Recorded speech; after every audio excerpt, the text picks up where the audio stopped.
क्रमेण सर्गे परिवर्धमाने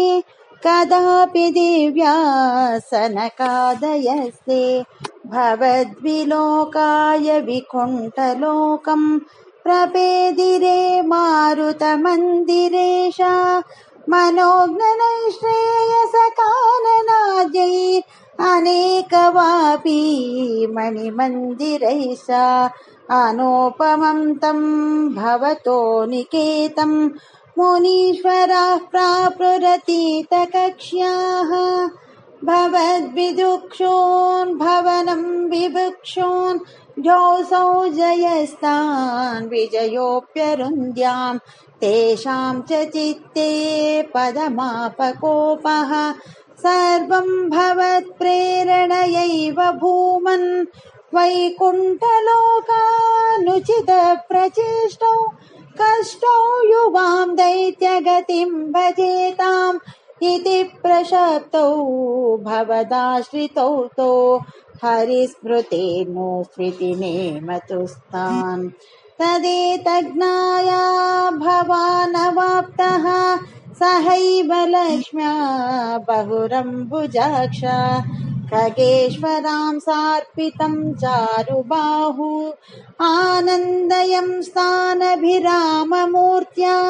प्रसाद्य गीर्भिस्तुवतो मुनीन्द्रान् अनन्यनाथावत पार्षदौ तौ संरम्भयोगेन भवैस्त्रिभिर्माम् उपेतमित्यात्मकृपं नगादिः त्वदीयभृत्यावत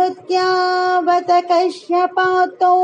सुरारिवीरावुदितोदितौ दौ सन्ध्यासमुत्पादनकष्टचेष्टौ यमौ च लोकस्य यमाभिमान्यौ हिरण्यपूर्वकशिपो किलैकः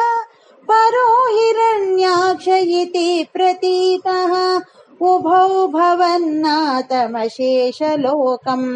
रुषान्युरुन्द्यां निजवासनान्धौ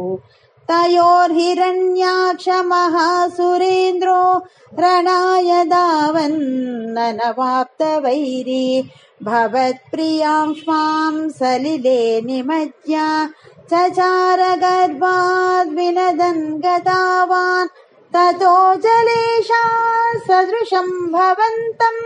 निशम्य भद्रामगवेशयं सां भक्तैकदृश्यस्य कृपानिधे त्वं निरुन्धि रोगान् मरुदालयेश।